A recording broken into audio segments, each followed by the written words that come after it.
তার কমও না বেশিও না, বাড়াবাড়িও না সারাসারিও না, যা আছে হুবহু সেইটার উপরে আমল করার নাম হলো আমালুন সালেহ অথবা আহসানু আমালা, উত্তম আমল। কিন্তু কিভাবে জানি ভারত বাংলাদেশ পাকিস্তান আমরা উল্টায় ফেলেছে এই আয়াতের অর্থ, নাউজুবিল্লাহ।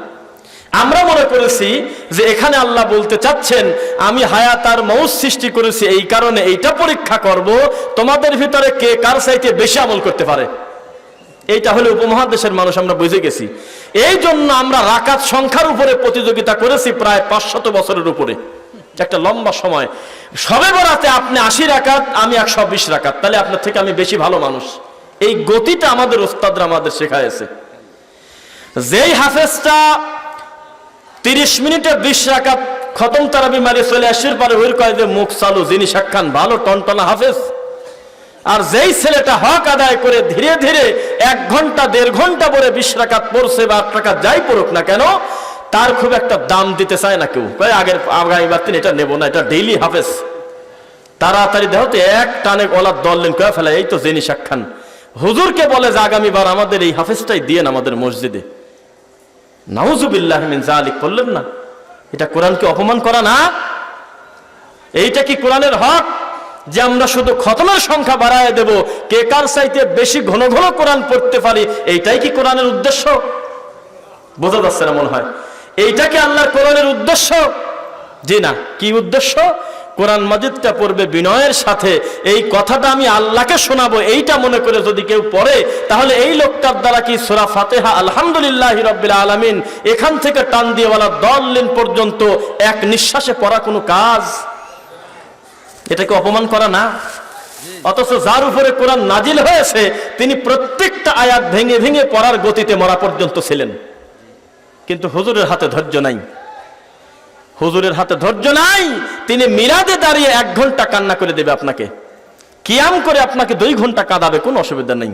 কবরের পাশে গিয়ে গোল হয়ে হাত তুলে আধা ঘন্টা পরে আপনার মন জয় করে দিবে, বহু সময় তার হাতে আছে।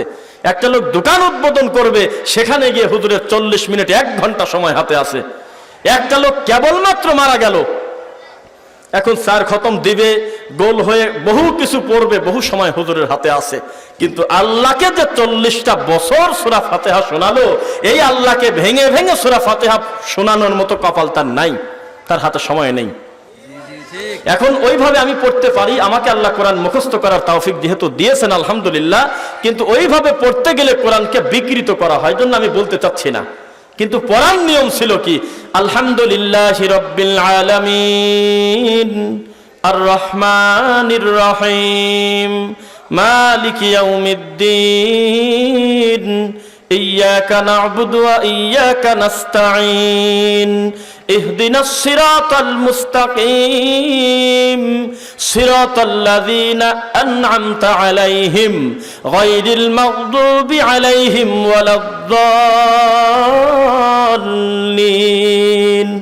আমিন। এইটুক সময় হুজুরের হাতে নাই। মিলাদ পড়তে যায় কাঁদে, কত বিদাত করতেছে আত্মতৃপ্তি নিয়ে, ঘন্টার পর ঘন্টা টানা রোদের ভিতরে মানুষকে দাঁড় করায় নিয়ে মুনাজাত করতেছে 40 মিনিট ভরে, বহু সময় হাতে পায়। আল্লাহকে সূরা ফাতিহা শোনাচ্ছে 40টা বছর, বুঝাই যাচ্ছে না কি বোঝাতে চাচ্ছে আল্লাহকে। অথচ সূরা ফাতিহা যখন বান্দা অন্তরের আত্মতৃপ্তি নিয়ে আমার রব আল্লাহকে শোনায়, আল্লাহর কসম এই কথাগুলোর জবাব আল্লাহ নিজে দেয়। কেননা বহু কিছু চাওয়ার আছে, বাঙালি চাওয়া তো বুঝতে পারে নাই, মুনাজাত আর দোয়া মিশে ফেলছে। সূরা ফাতিহাতে আমরা আল্লাহকে কি বলতেছি এইটা যদি আমরা জেনে বুঝে আল্লাহকে বলতাম, আল্লাহর কসম অন্তত বিদআত আর শিরক থেকে 100 মাইল দূরে থাকতাম। যেই লোকটা আপনাদের সমাজের সবচাইতে বড় বিদআত করনেওয়ালা হুজুর, এই লোকটাও কিন্তু প্রতিদিন পড়তেছে ইয়্যাকা না'বুদু ওয়া ইয়্যাকা নাস্তাঈন। যে কবরের কাছে সাহায্য চাচ্ছে, যে বিভিন্ন দরবারের কাছে গিয়ে মানুষকে উদ্বুদ্ধ করে নিয়ে বাবার দরবারে গিয়ে পড়ে আছে, হাত তুলে কাঁদতেছে, ওই লোকটাও কিন্তু আল্লাহকে একটু আগে বলল বা এখনো বলবে যে কোনো সালাতে ইয়্যাকা না'বুদু ওয়া ইয়্যাকা নাস্তাঈন, তোমার ইবাদত করি, একমাত্র তোমার ইবাদত করি, তোমার কাছেই সাহায্য চাই। তাহলে ওই লোকটা নিজের কথায় নিজেই মুনাফিক হয় না? আপনার চাইতে মিষ্টি দরদ নিয়ে আত্মতৃপ্তি নিয়ে আল্লাহকে একজন বিদআতপন্থী হুজুর বলে ইহদিনাস সিরাতাল মুস্তাকিম। কত মিষ্টি করে কোরআন তেলাওয়াত করতেছে, কিন্তু বুঝতে পারতেছে না যে আমি আল্লাহকে বললামটা কি। মানে হলে আল্লাহ তুমি আমাকে সিরাতাল মুস্তাকিম সঠিক রাস্তা দাও, চিশতিয়া বাদ দাও, নকশবন্দি বাদ, মুজাদ্দিদি বাদ, কিসের ঠাকুর বাবা সব বাদ, একমাত্র তুমি আমাকে সিরাতাল মুস্তাকিম দাও গো আল্লাহ, যেই ব্যাপারে তুমি নিজেই বলেছো ওয়া আন্না হাযা সিরাতি মুস্তাকিমান ফাত্তাবিউ ওয়ালা তাত্তাবিউস সুবুলা ফাতাফাররাকা বিকুম আন সাবিলি। রাস্তা যে একটা, তার দলিল তো তুমি আল্লাহ নিজেই দিয়েছো। একমাত্র অবশ্যই নিশ্চয়ই রাস্তা হলে একটা, তার নাম সিরাতাল মুস্তাকিম। ভিন্ন কোন রাস্তায় যদি যাও ফাতাফাররাকা বিকুম আন সাবিলি, শয়তান তোমাদের দলে দলে ভাগ করে ছাড়বে, গোমরা করে দিবে। কষ্ট হচ্ছে আপনাদের? তাহলে যেই মানুষটা প্রতিদিন আল্লাহকে বলতেছে ইহদিনাস সিরাতাল মুস্তাকিম, সে কিভাবে বলতে পারে? মুহাম্মদ সাল্লাল্লাহু আলাইহি ওয়াসাল্লাম যতই না করুক, সাহাবায়ে কেরাম করে নাই মানলাম, আমার বড় বড় হুজুররা কি বোঝে না? কিভাবে বলতে পারে? উনি তো নিজেই বলতেছে আল্লাহ আমাকে দাও হলো সিরাতাল মুস্তাকিম। আর সিরাতাল মুস্তাকিম মানে ওইটাই যেটা হলো আমালে মুহাম্মদ সাল্লাল্লাহু আলাইহি ওয়াসাল্লাম, রাসূল সাল্লাল্লাহু আলাইহি ওয়াসাল্লাম এবং তার সাহাবায়ে কেরাম যে গতি, যে নীতি, যে আদর্শের উপরে ছিলেন, হুবহু ওই আদর্শ নিয়ে কবরে ঢোকার নাম সিরাতাল মুস্তাকিমের উপর অবিচল থাকা। একজন দৌড়ে এসে, একজন তাড়াহুড়া করে এসে, একজন তার গতিতে এসে আল্লাহর নবীকে প্রথমেই প্রশ্ন করতেছে আমি আল্লাহর কাছে মহামূল্যবান একটা জিনিস চাইতে চাই, কি চাওয়া যায়? তখন আল্লাহ রাসূল বললেন তুমি বলো, কুল, তুমি বলো, তুমি পড়ো আমানতু বিল্লাহ, আমি ঈমান আনলাম আল্লাহর জন্য। কার জন্য? আল্লাহর উপর ঈমান আনলাম। সুম্মাস্তাকিম, অতঃপর ঈমানের উপরে আমি অবিচল থাকতে চাই। থাকতে চাই কিনা? তো আমাদেরকে আদম আলাইহিস সালাতু ওয়াস সালাম, তিনি তো আবুল বাশার, আবুন নাস, তিনি মানুষের পিতা, তিনি আমাদের আব্বা নাকি? সন্দেহ আছে নাকি? আরে পীরে কত দরদ নিয়ে আব্বা কোন? আদম আলাইহিস সালাম আমাদের আব্বা, লজ্জা পাচ্ছেন বলতে?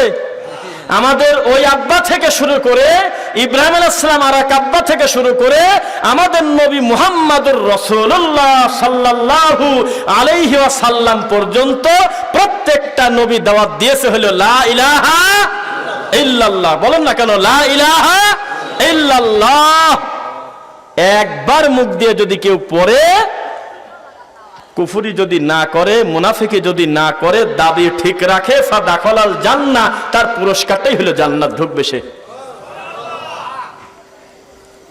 তো এখন কথা হলো যে লা ইলাহা ইল্লাল্লাহ পড়ে নাই আবার কে? মুসলমানদের সে তো লা ইলাহা ইল্লাল্লাহ পড়ছে নাকি? যে ঈদের জামাত ফেল করে, ওক্ত তো পড়ে না, জুমা পড়ে না, ঈদের নামাজ যে যায় এক রাকাত ফেল করে, ওই লোকটাও কিন্তু জীবনে কতবার যে পড়ছে লা ইলাহা ইল্লাল্লাহ, পড়ে নাই। কত জিকিরও করেছে, গোল হয়ে বসে কাঁদেওছে, লা ইলাহা ইল্লাল্লাহ কি পড়ে নাই? তো আল্লাহ কি এই কথা বলছে যে তুমি খালি পড়ো, বাকি কাম আমি বুঝে নেবো, তাই কি বলছে? নাকি কালেমার একটা নিজস্ব দাবি আছে? এই কথা বলেন, দাবি আছে কিনা? কি দাবি? একটা মেয়ের এই আপনার অনন্তপুর থেকে বিয়ে হয়ে চলে গেছে, মেয়েটা হলো রাজশাহীতে শহরে বিয়ে হয়ে গেছে। বিয়ে হয়ে যাওয়ার পর পরের দিন কি 2 দিন পরে তার বাপের বাড়িতে ফোন আসছে যে আপনার মেয়ে তো খুব কঠিন পরিস্থিতি করে ফেলছে বাড়িতে এসে। কেন? আপনার মেয়ে বলতেছে যে আমি আমার স্বামীর ভাত বেড়ে দেব না, আমি আমার স্বামীর একটা কথা শুনবো না, আমার স্বামীর গোসলের পরে আমি গামছা গায়ে দেব না, আমার স্বামীর ভাত আমি রান্না করব না, আমি এই বাড়ির উঠান ঝাড়ু দেব না, আমার পেটে আমি তার বাচ্চা নেব না, আমি কোনো কাজ করব না, আমি আমার গতিতে থাকব। আপনারা আসেন কি করা যায়? এখন সালিশ মজলিসে বসে মেয়ে বলতেছে যে আপনারা আমাকে একটা প্রমাণ দেখান, প্রুফ দেখান, 1 শতক জমি কিনতে কত কাগজ লাগে, আমার বিবাহ মজলিস 3 মাস ধরে বিবাহের কথাবার্তা বলে আয়োজন হলে এত মানুষের সামনে এক জায়গা আপনারা দেখান তো, আমি কোন জায়গা প্রতিজ্ঞা করছি, কসম করেছি, লিখিত করছি যে আমি শ্বশুর বাড়িতে গিয়ে স্বামীর খেদমত করব? কোন জায়গা লেখা আছে যে আমি শ্বশুর বাড়িতে গিয়ে আমার স্বামীর এই করব, সেই করব, যত্ন করব, রান্না বাড়া করে খাওয়াবো, উঠান ঝাড়ু দেব? এমন কোনো কথা আমার মুখ দিয়ে একদিনও বের হয় নাই। আমি শুধু মুখ দিয়ে বলছি হলো আলহামদুলিল্লাহ কবুল, ব্যাস। এই সমস্ত কথা তো আমার সাথে তো আলোচনাই হয়নি, তাহলে তার কথা কি যুক্তিগত হলো? তখন একজন খাঁটি হাতে করে সাইড থেকে দাঁড়া বলতেছে যে কোন আলোচনা যেহেতু হয় নাই, তাহলে আলোচনার আগে আগে 10টা খাঁটি পিটা করিনি আগে। লা ইলাহা ইল্লাল্লাহ হলো ওই জিনিস, তোমার কাছ থেকে অনুমতি নিয়ে ইসলাম চলবে না বেটা। যখন তুমি মুখ দিয়ে বলেছো যে আমি ঈমান আনলাম, তখন তুমি আর শিরক বিদআত করতে পারবে না। ওই মেয়ে বুঝতে পারে নাই এখনো যে কবুল শব্দের আর আলহামদুলিল্লাহ শব্দের ওজনটা কত, এখনো জানে না। ওই আলহামদুলিল্লাহ কবুল শব্দের ভিতরেই স্বামীর খেদমত আছে, ও বোঝে নাই এখনো। ওই আলহামদুলিল্লাহ বলার ভিতরেই যে পাতিল মাজা আছে তা জানেই না। ওই আলহামদুলিল্লাহ কবুল শব্দ বলার সাথে সাথে শ্বশুর বাড়িতে গিয়ে স্বামীর আনুগত্য করতে হবে, তার ভালো কথা শুনতে হবে, এইটাও বুঝতে পারতেছে না। এটা কি কবুলের দোষ না ওর দোষ? বোঝা যাচ্ছে না। তাহলে কালেমা পড়ে, তাহাজ্জুদ পড়ে, সিয়াম পালন করে, লক্ষ লক্ষ টাকা দান করে, কিন্তু শিরিক করে, দোষ কি কালেমার না ওই লোকটার? আমি এসএসসি পাস করার পর আমার গ্রামের কলেজে পড়বো না পলিটেকনিকে পড়বো না অন্য কোনো জায়গায় ইন্টারে পড়বো, সেটা আমার নিজস্ব ব্যাপার। স্বাধীনতা আমাকে দিয়েছে, গভর্নমেন্ট দিয়েছে কিনা। কিন্তু একবার ভর্তি হওয়ার পর যদি আমি বলি, মানে হ্যাংস্যাং করে ঘুরি, অধ্যক্ষকে না মানি, প্রিন্সিপালের সামনে তিরিং বিরিং করে ড্যান্স দেই, আর যদি বলি যে আপনার কথা মতো তো আমি চলবো না, ভর্তি হয়েছি নিজের মন মতো, ক্লাসে আসবো চলবো নিজের মন মতো, চলবে? প্রতিষ্ঠানের রুলস রেগুলেশন নাই, প্রতিষ্ঠানের ফর্মালিটি নাই, শর্ত দেওয়া নাই। ভর্তি হওয়ার সাথে সাথে ওই কলেজের সকল দায়িত্ব, সকল নিয়ম কানুন মানা ওই ছেলেটার উপরে অটো বর্তায়। ও জীবনেও যদি ওই সিরিয়ালগুলো না পড়ে দেখে, তোমার মতো লোকের থেকে অনুমতি নিয়ে এই সিরিয়াল করবে না তারা। এই ফর্মালিটি অফিসিয়াল ভাবে করাই আছে, রুলস রেগুলেশন করা আছে। তো লা ইলাহা ইল্লাল্লাহ ওই জিনিস একবার যদি কোনো মুসলমান করে, আল্লাহর দাবি খবরদার তুমি শিরিক করতে পারবে না। যদি শিরিক করো, তোমার লা ইলাহা ইল্লাল্লাহ কেটে দেবো। বোঝা যাচ্ছে না মনে হয়?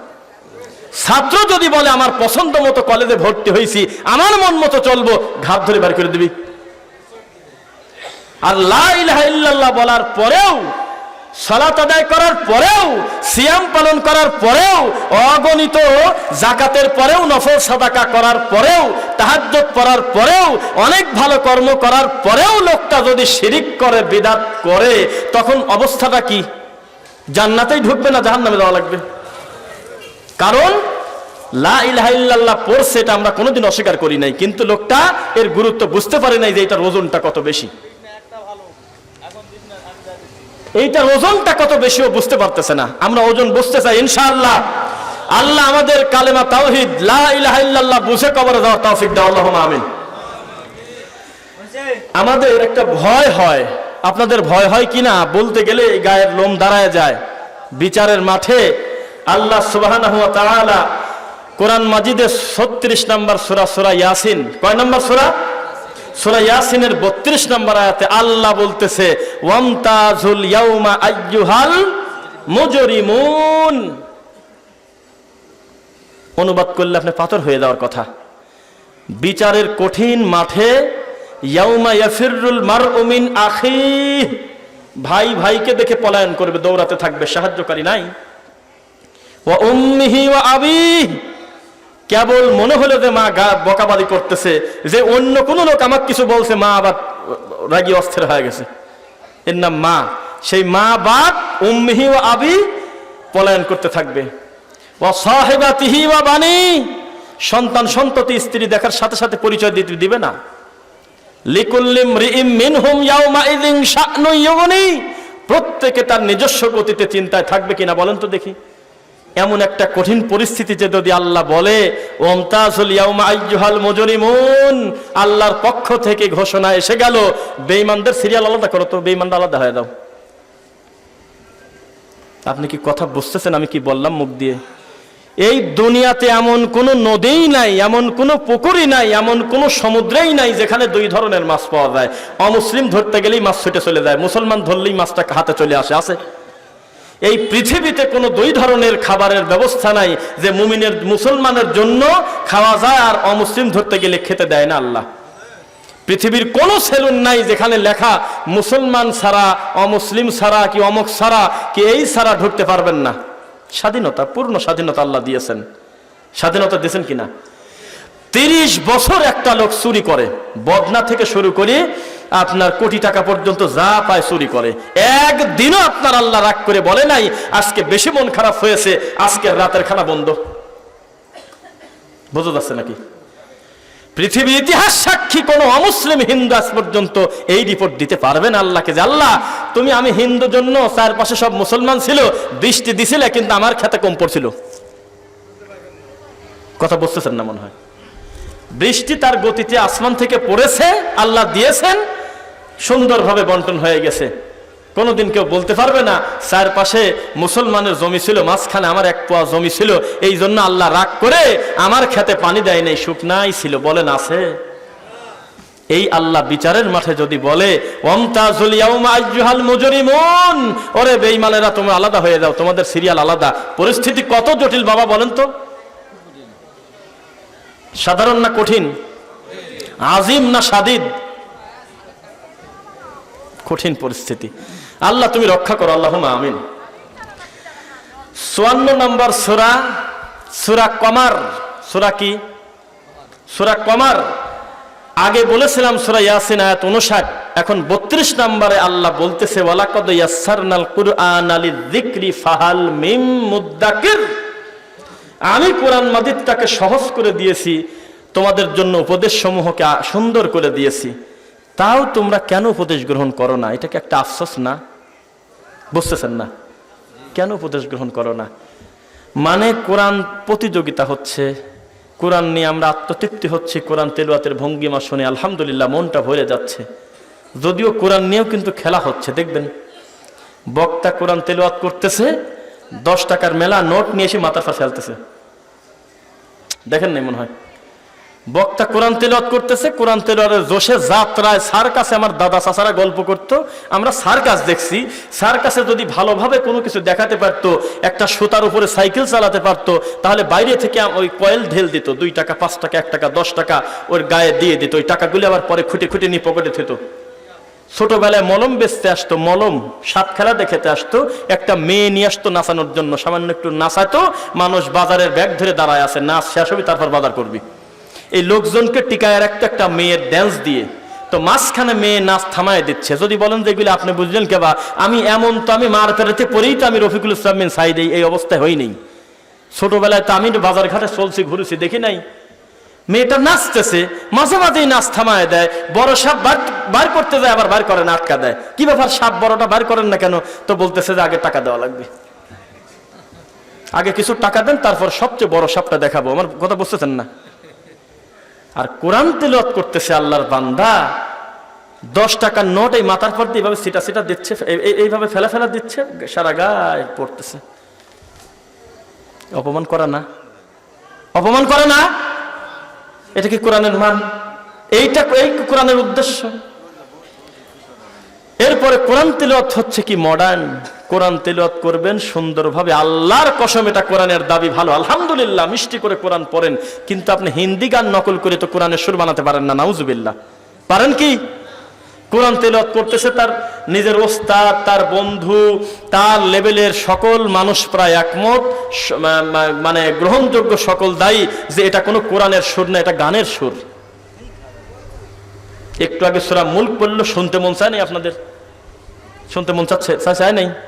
কিন্তু কোরআন তেলাওয়াত মিষ্টি, কোরআন তেলাওয়াতটাকে বানায় দিয়েছে গানের মতো করে, বিভিন্ন রং ঢং করে মানুষের সামনে একটা ভেলকিবাদী হচ্ছে, আর মাথার উপরে টাকা পড়তেছে, 10 টাকা 20 টাকা 30 টাকা।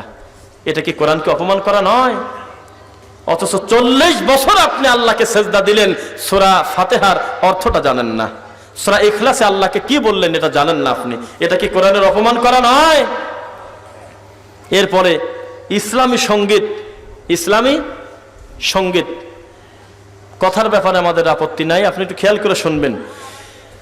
আমাদের নবী মুহাম্মদ সাল্লাল্লাহু আলাইহি ওয়াসাল্লাম কি কবি? কথা বলতেছেন না তো? আমাদের নবী সাল্লাল্লাহু আলাইহি ওয়াসাল্লাম কি কবি? তার দলিল কি? ওয়ামা আল্লামনাহু শি'রা ওয়ামা ইয়ামবাগি লাহ। আল্লাহ নাকচ করে দিচ্ছে মুহাম্মদ সাল্লাল্লাহু আলাইহি ওয়াসাল্লাম আপনি কবি না, এটা কোনো কবিতা না, এটা হলো জীবন বিধান, আল্লাহর পক্ষ থেকে এসেছে মানুষের জন্য হেদায়েতের আলো, ঠিক নাকি? এটা কোনো কবির কবিতা। আর নবী সাল্লাল্লাহু আলাইহি ওয়াসাল্লাম কবিতা আপনার জন্য শোভনীয় না। কবি যত বড় বিচক্ষণ, টু মাস ইন্টেলিজেন্ট হোক, যতই বিদ্বান হোক, কবিতার পরের লাইন মেলানোর জন্য দুই একটা রূপক কথা, মিথ্যা কথা, রং ঢং লাগানো কথা থাকবেই। কবির কামই হলে পরের শব্দ আর আগের শব্দ মিলানোর জন্য বহু রূপক কথা থাকবে। তোমাকে আমি চাঁদ ধরে আনিয়ে দেব, তোমাকে আমি এইটা করে দেব। এখন গজলে ঢুকাইছে, ও নবী আমি আকাশে খুঁজিলাম, বাতাসে খুঁজিলাম, তবু তোমার দেখা পাইলাম না, নবী আর আমারে কান্দাইও না। আরে বাবা, তুই কবে আকাশে গেছিস? কবে বাতাসে খুঁজলি? কবে পাহাড়ে খুঁজলি? নবী তো কাঁদাবে, এই একটা কথা। এটা শব্দ হলো, ও নবী তুমি আর আমারে কান্দাইও না, নবী শব্দ হলো মানে কি বলেন তো দেখি? হাসির পাত্র করে ফেলাইনি আমরা। এর নাম হলো ইসলামী সঙ্গীত। কি নাম? আপনারা একটু আমাকে জবাব দেন তো। আমি হাসতে হাসতে এই ভাইয়ের সাথে একটা মিথ্যা কথা বলে দিলাম, গুনাহ কি কম হলো না একই হলো? সিরিয়াস করে আমি একটা মিথ্যা কথা বললাম, গুনাহ কি একই হলো না সমান সমান হলো? ইসলামে কি আর কি ঠাট্টা অনর্থক মিথ্যা বলার কোনো অনুমতি আছে? তা আমি নবীকে আকাশে খুঁজছি বলে মনে করেন আপনি? আমি বাতাসে খুঁজছি বলে মনে করেন আপনি? ও নবী তুমি আর আমারে কাঁদায়ও না গো নবী, এসব বলার কোনো দরকার আছে? ও মাওলা তোমার কাছে আমার ডাকি নাও, মাওলা তোমার প্রেমে আমি টিকতে পারতেছি না, আমি এখানে যাই ওখানে যাই, মেলা শব্দ মনে থাকে না, কত কিছু মিলায় মিলায় এইগুলো বলতেছে, অথচ জানেই না আল্লাহকে খুশি করার জন্য, আল্লাহকে সম্মান দেওয়ার জন্য 6236 আয়াত তো রেডি, তুই ভেজালে গেলি কেন? পৃথিবীর ইতিহাস সাক্ষী কোন কবির বাবার ক্ষমতা নাই বলার যে রাসূল সাল্লাল্লাহু আলাইহি ওয়াসাল্লামের কাছে আল্লাহ সুবহানাহু ওয়া তাআলা যে দামি কিতাব দিয়েছেন, এর চাইতে দামি মিলানো আর অর্থবহ কোন জিনিস পৃথিবীতে আছে? গেলাপ দি বাঁধ দি আটকা রাখি, জুমার দিন দুই একটা সূরা পড়ি, সুমি খা বুকে টান দি ধরি, সাতালে তুলে দি, ইসলামী সঙ্গীত শুনতেছে। মোবাইলে 315টা ওয়াজ আছে, 220টা ইসলামী সঙ্গীত আছে। কয় ইসলামী সঙ্গীত না শুনলে তোমার কামই হয় না। বুঝতে পারতেছে না এর চাইতে বড় দামি কিতাব কি আর আছে? এর চাইতে স্বাদ, এর চাইতে মজাদার, এর চাইতে আত্মতৃপ্তির কোন পড়ার জিনিস এই দুনিয়াতে আছে? আল্লাহ নিজে বলতেছে আমি সহজ করে দিলাম, কেন পড়ো না? আপনি কাঁদতেছেন আর বলতেছেন ও একটু বলি দেখি, দুই এক করে দেখি মনে আছে কিনা। ভালোই মাহফিলটা, নামও দেশে হইলো আহলে হাদিস, বলতে একটু লজ্জাই লাগলো, যাক দিয়েছে, এখানে না মানে এক জায়গা দিয়েছে। তা আমি ওঠার আগে বলতেছে যে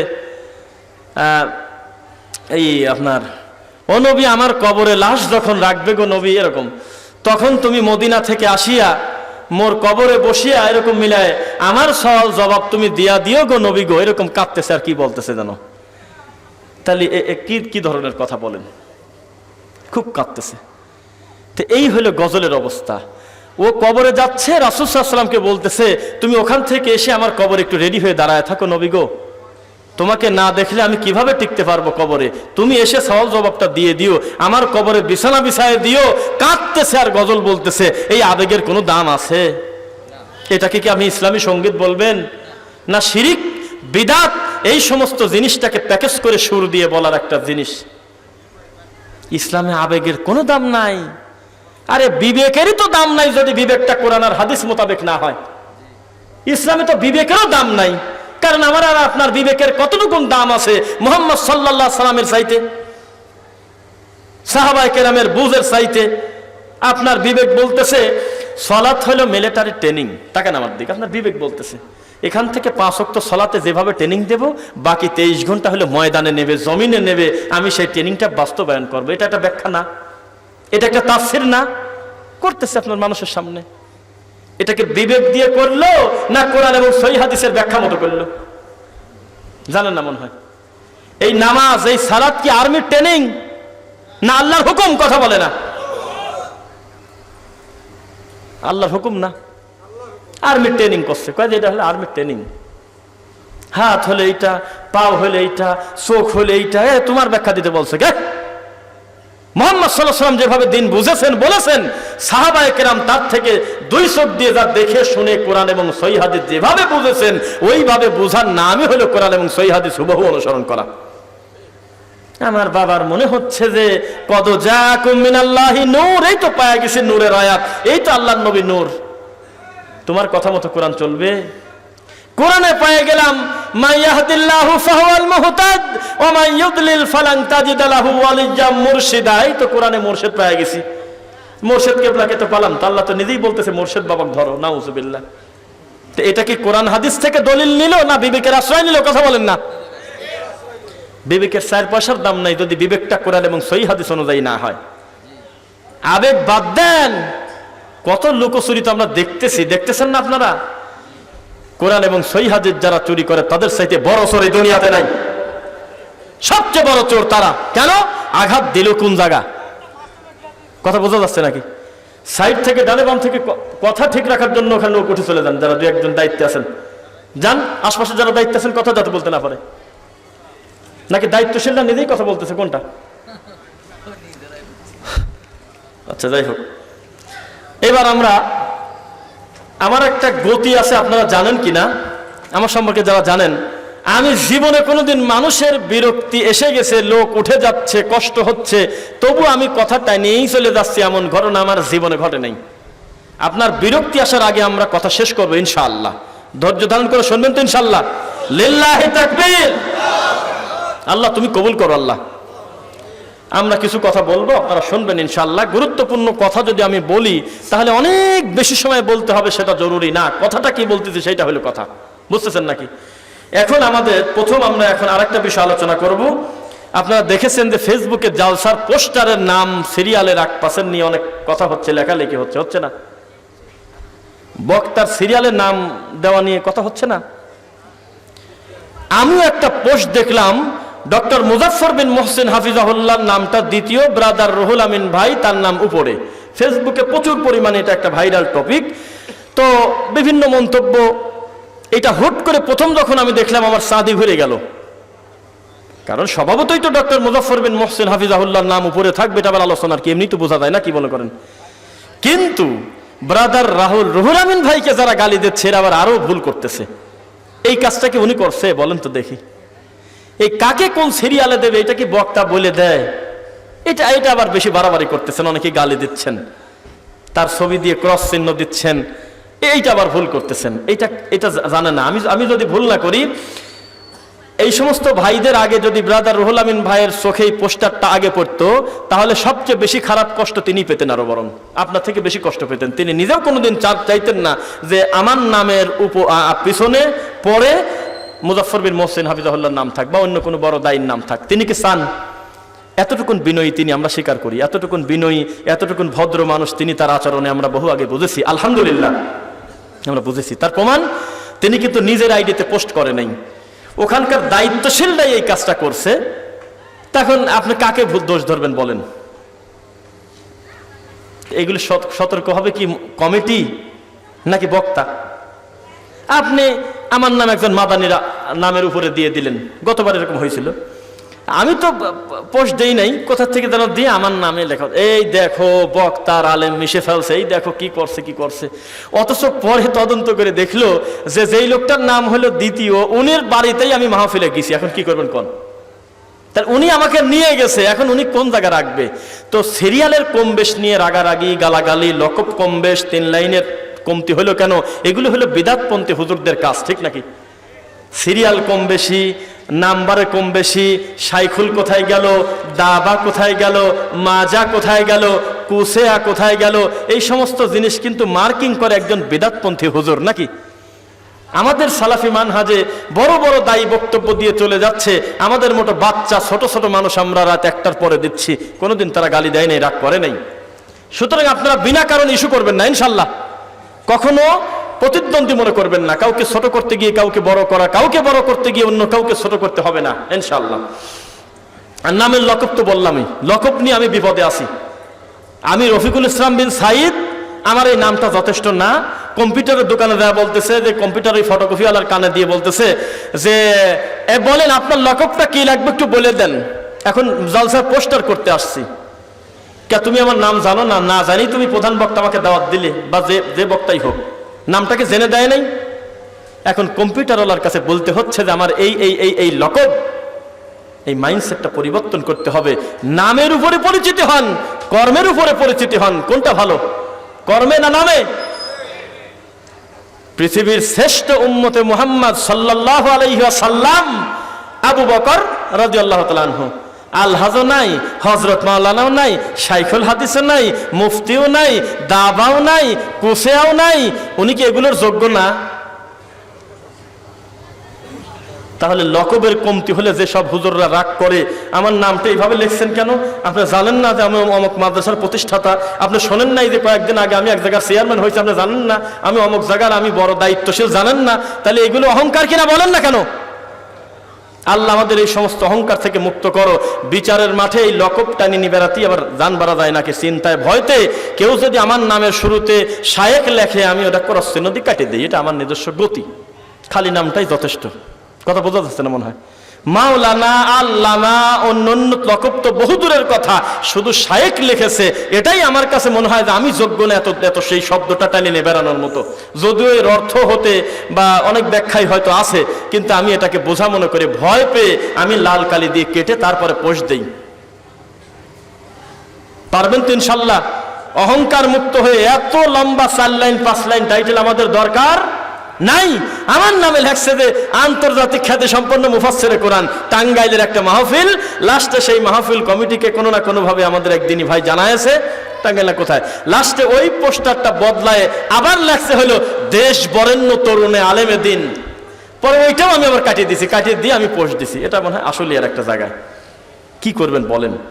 প্রতিযোগিতা লাগতেছে, কে কার চাইতে বড় লকব নিয়ে, কে কার চাইতে বড় কয়টা চ্যানেলে গেছিল, কয়দিন কোন কোন দিন কোন জায়গা প্রোগ্রাম করেছে, গোটা সিরিয়াল টানতেছে। নাউজুবিল্লাহ পড়বেন না? আল্লাহ তুমি উত্তম হেফাজতকারী, আল্লাহুম্মা আমিন। মানুষকে আপনারা বিকৃত নামে ডাকবেন না ইনশাল্লাহ। পড়েন আজকে বিকৃত নামে ডাকেন না আপনারা? ডাকেন কিনা? নাম হলো সগীর, সগা কয়া ডাকতেছেন আপনি। বিভিন্ন নাম বিকৃত করে করে আমাদের ডাকাটা গ্রামগঞ্জের একটা ট্র্যাডিশন, একটা স্বভাব। শহরেও আছে, বন্ধু বন্ধুকে ডাকতেছে বিকৃত নামে। বরং ওস্তাদও সময়ে সময়ে ছাত্রর নামটা ব্যঙ্গ করে ডাকাটাই যেন হুজুরের শান।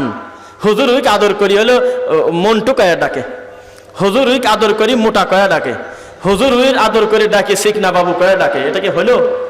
নাম বিকৃতি করা। বিসাল ইসমুল ফুসুক বাদাল ঈমান। খবরদার, এটা কবিরা গুনাহ। মানুষের নাম যা আছে তাই রাখবেন, বিকৃত করবেন কোনোদিন? কোনোদিন বিকৃত করবেন না। কারণ ভয় আছে, একবার যদি একটা নাম প্রচলন হয়ে যায় ওইটা কোনোদিন আর সহজে ঢেকে না। জানেন আপনি? বুঝতেছেন নাকি? একবার যদি ওই নাম যদি প্রচলন হয়, ওই নাম সহজে ঢেকে না। রাজশাহী নওদাপাড়া আম চত্বরে 3টা আমের ছবি আছে, দেখছেন নাকি? আছে নাকি? 3টা না কয়টা? 3টা না? ওই আমটা খুলে নারকেল লাগা দেন গা, দেখেন না, তাও আম চত্বরই। একবার নাম হয়ে গেছে, মানে ওই আম যদি কোনোদিনও না থাকে, 30টা নারকেল গাছ লাগান, কাঁঠাল গাছ লাগান, তবু ওর জায়গার নাম হলো আম চত্বর। নাম রাতারাতি ঢেকা যায় না, কঠিন ব্যাপার। আপনি যদি কোনো কারণে কোনো মানুষকে ছোট করার জন্য বিকৃত করে কোনো গালি দিয়ে নাম ব্যঙ্গ করেন, সত্যি সত্যি ওই নামটা যদি প্রতিষ্ঠিত হয়ে যায় আদম আলাইহিস সালামের দ্বিতীয় সন্তানের মতো, পৃথিবী ধ্বংস আগ পর্যন্ত যত মানুষ মানুষকে বিনা অপরাধে হত্যা করে যত শাস্তি পাবে, উনি একা সেই শাস্তি পাবে না? ঠিক আপনি তাই পাবেন। যতদিন পর্যন্ত এই বিকৃত নামটা চালু থাকবে, উনি যত কষ্ট পাবে, এই নামটা যত মানুষের মুখে যাবে তত মানুষের গুনাহের সমপরিমাণ গুনাহ আপনার একার। নাউজুবিল্লাহ পড়েন। তাহলে মানুষের বিকৃত নামে আমরা কখনো আর ডাকবো না ইনশাআল্লাহ। এরপরে আল্লাহ সুবহানাহু ওয়া তাআলা আমাদেরকে আব্বা এবং আম্মার মতো নিয়ামত দিয়েছেন কিনা? না দিলে কি দুনিয়াতে আমরা আসতে পারতাম? পরিস্থিতি কত জটিল, পরকিয়া কোন পর্যায়ে রূপ নিয়েছে, মেয়েকে মা হত্যা করতেছে। পরকিয়া কত জঘন্য পর্যায়ে গিয়েছে, নিজের কলিজার টুকরা মা তার মেয়েকে হত্যা করতেছে। শুনতেছেন নাকি? মা স্বপ্না আক্তার বয়স 45, মেয়ে মাইশা আক্তার বয়স হলো 16, একজন মাদ্রাসায় পড়ুয়া মেয়ে। এত ভালো মেয়ে আমরা সুধারণা করতেছি, কেননা যা দেখলাম মারা যাওয়ার পরেও তার কোনো ফেস খোলা কোনো ছবি নাই, হাত মোজা পরা, বোরকা পরে একটা ছবি পোস্ট দেওয়া। নির্ভরযোগ্য নিউজ থেকে আমরা কথাটা বললাম। মেয়েটার বয়স হলো 16 বছর, তার নাম মাইশা, তার মার নাম হলো স্বপ্না আক্তার, বয়স 45, স্বামীর নাম হলো বাবলু, উনি হলো ঢাকার কোনো একটা গার্মেন্টসের, উনি হলো নাইট গার্ড, উনি তার কাজে বাইরে থাকেন।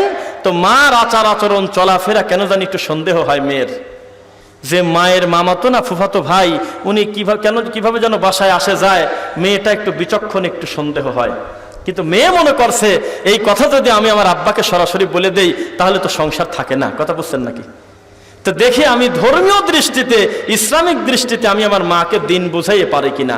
মাকে বলছে, মা পরকীয়ার হলে এই এই এই এই শাস্তি, একদিন দেখে ফেলছে এই শাস্তি, এই কাজটা করবেন না, এটা অন্যায়, সুন্দরভাবে মাকে বোঝাইছে।